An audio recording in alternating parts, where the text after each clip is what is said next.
আসসালামু আলাইকুম প্রিয় ভিউয়ার্স, আশা করি সবাই খুব ভালো আছেন। আলহামদুলিল্লাহ আমিও খুব ভালো আছি। এখানে একটা সার্কিট ব্রেকার দেখতে পাচ্ছেন আমার হাতে 10 এম্পিয়ার। এটা হচ্ছে রোজ কোম্পানির।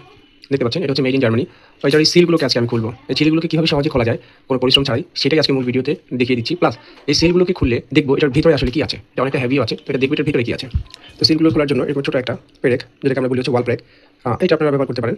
এটা ব্যবহার করে একটা কস্টিপের উপরে ঠিক এভাবে রেখে দেখতে পাচ্ছেন, এভাবে রেখে যদি ঠিক এভাবে ছোট একটা হাতুড়ির সাহায্যে পাড়ি দেন, দেখতে পাচ্ছেন এভাবেই খুলে আসবে। এভাবে একটা একটা করে প্রতিটাই আমরা খুলে ফেলবো।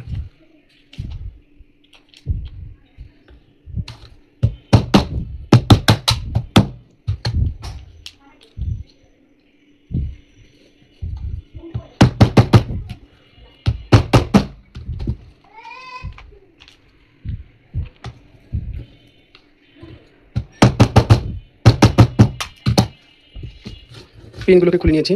এখন এই হুকগুলো আগে খুলে নিতে হবে, নাহলে এটা আটকে যাবে।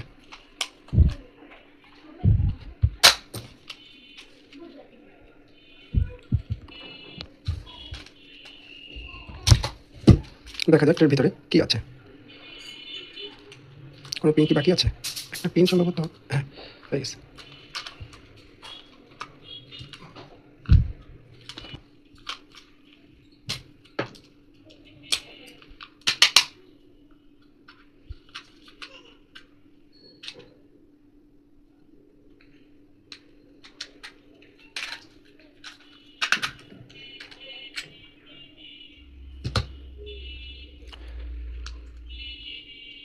ওয়াও,